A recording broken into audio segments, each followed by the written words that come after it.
தேர்தல் களம் இப்பொழுது சூடுபிடித்திருக்கிறது. நாளை நாள் தமிழகத்தினுடைய முதலமைச்சர் கதிரையை யார் அலங்கரிக்க காத்திருக்கிறார்கள்? வணக்கம் லங்காபோ ஊடகங்களே, மற்றும் ஒரு காணொலி ஊடாக உங்களை சந்திக்கிறோம். இந்த இலங்கையில் வாழ்கின்ற ஈழத்தமிழர்களும் சரி, அல்லாவிட்டால் புலம்பெயர்ந்து வாழ்கின்ற ஈழத்தமிழர்களும் சரி, ஏன் தமிழ்நாட்டினுடைய சீமானை, நாம் தமிழர் கட்சியினுடைய சீமானை ஆதரிக்கிறார்கள்?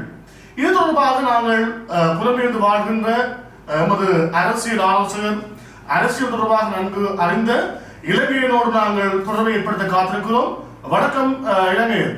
வணக்கம் லங்காபூர் ஊடக வாசகர்களே, வணக்கம் ஹரி. நீங்கள் கேட்ட கேள்வி கட்டாயம் நாங்கள் லங்காபூர் ஊடகத்திலே கொடுக்க வேண்டிய பதிலாக இருக்கிறது. ஒரு மாறுபாடான பதிலாக தான் இருக்கும் என்று நினைக்கின்றேன். காரணம், சீமான் அவர்கள் எங்களை பொறுத்தவரையிலே, ஈழத்தமிழர்களை பொறுத்தவரையிலே, சீமான் அவர்கள் முதலமைச்சராக வருவது ஈழத்தமிழர்களுக்கு நன்மை பயக்குமா இல்லையா என்பது வேறு விடயம். அது பொறுத்திருந்துதான் நாங்கள் பார்க்க வேண்டும். இருந்தாலும் கூட தமிழ்நாட்டு மக்களுக்கு நிச்சயமாக பெரும் நன்மையை பயக்கும் என்ற கருத்திலே நான் ஒன்றி போக விரும்புகின்றேன். ஆம், அதாவது சீமான் அவர்கள் அனுபவம் 15 வருடங்களாக ஒரு சிற்றரசை, முடிசூடாத வெல்லாத ஒரு சிற்றரசை நடாத்தி கொண்டு வருகிறார் தமிழ் தேசியத்தின் பால்.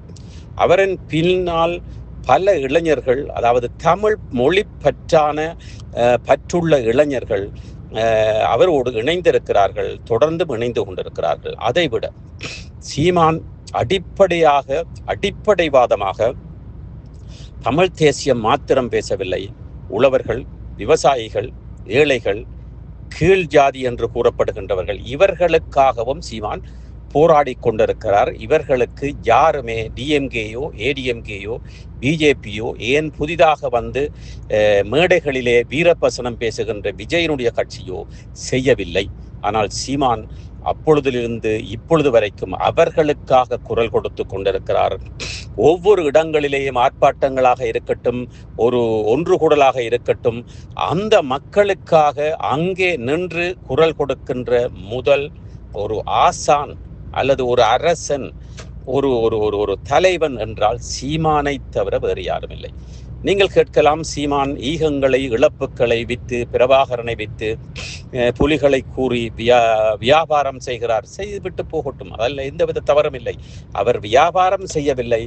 அவர் மாத்திரமல்ல, அனைத்து கட்சிகளும் இப்பொழுது ஈழத்தமிழர்களை முன்னிறுத்தி வைத்துக் கொண்டிருக்கிறது. ஆனால் சீமான் அவர்கள் கூறுகின்ற விடயம், அப்படி கூறுவதனால் என்ன, சீமான் முதலமைச்சராக வேண்டும் என்பதற்காக செய்கின்றார் என்பதுதான் உங்களுடைய குற்றச்சாட்டு, அல்லது சீமானை வெறுக்கின்ற ஈழத்தமிழர்களுடைய குற்றச்சாட்டு. ஆனால் சீமானுக்கு நாங்கள் டிரெக்டாக ஆதரவு செலுத்துகின்றோம் அல்லது சீமான் முதலமைச்சராக வர வேண்டும் என்று நாங்கள் வற்புறுத்துகின்றோம் என்றால் அது சீமானுக்காக அல்ல, தமிழ்நாட்டு மக்களுக்காக, அந்த ஏழை மக்களுக்காக, விவசாயிகளுக்காக. அப்படியானால் நீங்க கேட்கலாம், தமிழ்நாட்டு மக்களுக்கு நாங்கள் இறுதி போரிலே நாங்கள் இறந்த பொழுது என்ன செய்தார்கள், அவர்களுக்காக நாங்கள் எதற்காக நாங்கள் ஆதரவு செலுத்த வேண்டும் என்றால், தமிழ்நாட்டு மக்கள் தான் நாங்கள் அகதியாக சென்ற பொழுது கஞ்சி ஊத்தியவர்கள், அரவணைத்தவர்கள், நேரடியாகவும் மறைமுகமாகவும் அகதியாக சென்று அகதி முகாமிலே தங்கியவர்களில் கிட்டத்தட்ட அந்த அகதிகளில் கிட்டத்தட்ட ஒரு 5% மாத்திரம்தான். மிகுதி 95% தங்களுடைய பணத்திலே, வெளிநாட்டிலே இருக்கின்ற உறவினர்களுடைய பணத்திலே பிரிம்பாக வீடு எடுத்து இருந்து தாங்களே தங்களுடைய வாழ்வாதாரத்தை கொண்டு சென்றவர்கள் தான் பல ஈழத்தமிழர்கள் பரவி இருந்தார்கள். இந்த போர் நடந்த பொழுது ஈழத்தமிழர்கள் பரவி இருந்தார். இரண்டாவது கேள்வி இலங்கையில் கூட முக்கியமாக உங்களுடைய கேள்வி இருக்கிறது. உங்களுக்கு நிறைய அரசியல் அனுபவம் இருக்கும். தமிழ்நாட்டினுடைய அடுத்த முதலமைச்சர் யார்? உங்களுடைய கருத்து கணிப்பின் அடிப்படையில் தமிழ்நாடை ஆளப்போகின்ற, அந்த முதலமைச்சர் கதிரையிலே அமரப்போகின்ற அந்த மனிதர் யார்? எந்த கட்சியை சார்ந்தவராக இருக்க முடியும் என்பது உங்களுடைய கருத்து. என்னை பொறுத்தவரையிலே தமிழ்நாட்டினுடைய 2026ஆம் ஆண்டு தேர்தலிலே முதலமைச்சராக கதிரையை அலங்கரிக்க போகின்ற கட்சி டிஎம்கே.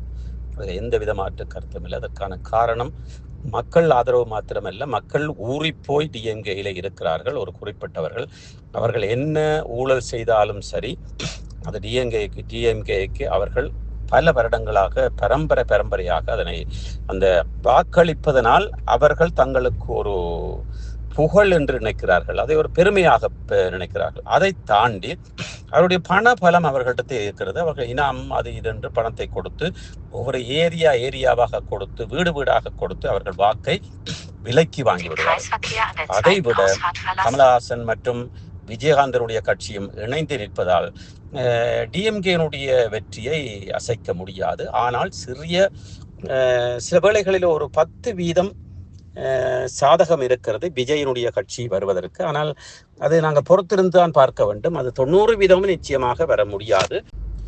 இந்த சீமானுடைய வெற்றிக்காக பாடுபடுகின்ற காரணம் கருதி தமிழக மக்கள் மற்றும் ஈழத்தமிழ் மக்கள், உலக ஈழத்தமிழ் மக்கள் அனைவருக்கும் நன்மை பயப்பதற்காக இந்த ஆதரவை லங்காஃபோர் ஊடகம் நிச்சயமாக சீமானுடைய வெற்றிக்காக இந்த முடிந்தவரை இந்த 2 நாட்களும் பாடுபடும் என்பதை நாங்கள் கூறிக்கொள்கின்றோம். அந்த வகையில் இந்த செவியை வழங்குவதற்கு தந்த சந்தர்ப்பத்திற்கு நன்றி, வணக்கம். நன்றி இளைஞன், உங்களுடைய சிரமங்கள் எங்களுக்கு தெரியும். நீங்கள் சிரமத்தின் மத்தியில் எங்களுக்கு இந்த செவியை வழங்கியிருக்கிறீர்கள். புலம்பெயர்ந்த நாட்டிலே வாழ்கின்ற இலங்கையின் அரசியல் சார்பான விஷயங்களிலே எங்களுக்கு பக்கபலமாக செயல்படுகின்ற ஒருவர், அரசியல் அனுபவமிக்க ஒருவர். எனவே உங்களுடைய பொன்னான நேரத்தை எங்களுக்கு வழங்கியமைக்காக நன்றிகள். லங்காஃபோ ஊடகம் சார்பாகவும் உங்களுக்கு இந்த நன்றியை தெரிவிக்கின்றோம். தொடர்ந்தும் நாங்கள் முதலமைச்சர் கதிரையை அலங்கரித்த பிற்பாடு நாங்கள் மேலதிகமான தகவல்களை உங்களிடம் நாங்கள் கேட்டு தெரிந்து கொள்ள ஆசை கொண்டிருக்கிறோம். நன்றி, மிகப்பெரிய நன்றிகளை உங்களுக்கு லங்காஃபோ ஊடகம் தெரிவிக்கிறது. தொடர்ந்தும் லங்காஃபோ ஊடகத்தினூடாக இணைந்திருங்கள். பல காணொலிகளை உங்களுக்கு வழங்க நாங்கள் காத்திருக்கின்றோம். நன்றி, வணக்கம். உங்களுக்கு இந்த காணொலி பிடிச்சிருந்தா இந்த காணொலியை ஷேர் பண்ணுங்க. உங்களோட ஆழமான கருத்துக்களை கமெண்ட் பாக்ஸ்ல எங்களுக்கு தாங்க. அதை விட முக்கியமாக சப்ஸ்கிரைப் பண்ணுங்க.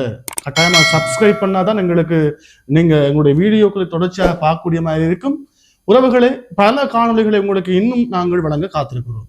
மிஸ் பண்ணிடாதீங்க. இது போன்ற மேலும் பல முக்கிய சுவாரஸ்யமான செய்திகளை அறிந்து கொள்ள லங்காஃபோ யூடியூப் சேனலை சப்ஸ்கிரைப் பண்ணுங்கள். எமது செய்திகள் உடனடியாக கிடைக்க பெல் பட்டனை அழுத்துங்கள். அத்தோடு எமது செய்திகளை மற்றவர்களும் பார்வையிட ஷேர் செய்யுங்கள். நன்றி.